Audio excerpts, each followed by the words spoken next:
One of the things they do in the trailer is they really go like, oh, we're going to care about the fact that when you go into faster than light travel, the time dilation makes a difference.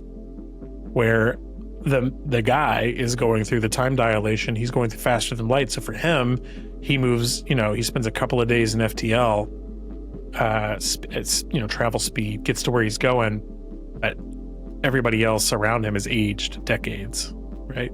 So faster than light travel is something that we have in video games and even in Mass Effect, but they've never dealt with the fact that generations are going to go by while you're in FTL travel to the other side of the galaxy. Mass Effect, they never bring it up at all. They just go,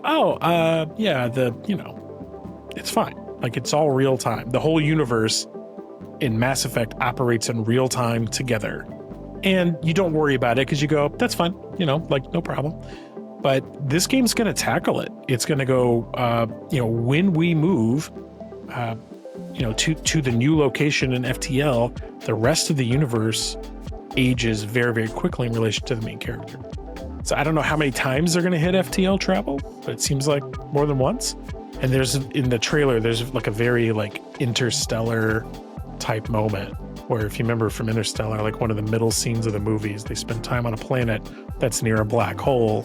And so the time I think there's it's like 1 second on the planet is like a couple of days outside of it because of the time dilation.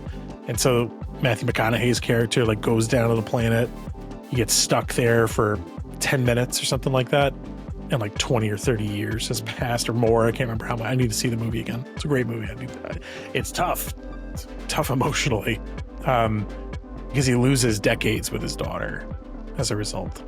And he ends up waking up to all of these like videos from her and like just crashes out. He can't handle it, And it's very emotional. Somebody with small kids is like, oh man, if I missed 20, 30 years of my kids growing up, that'd be just the worst thing you could take from me, It'd be terrible. So it's very interstellar and it's very Keeper of the Dead. Like if you read the Orson Scott Card book, Keeper of the Dead, they dealt with this, or Orson Scott Card dealt with it.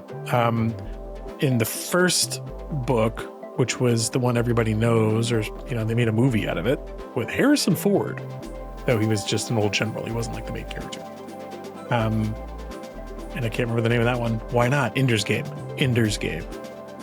But in Keeper of the Dead, they dealt with the faster than light travel and time dilation in a way that they did not bother with or if they didn't, I don't know if they didn't bother with it. It's core to the plot, actually, but you didn't really get into it until like the end.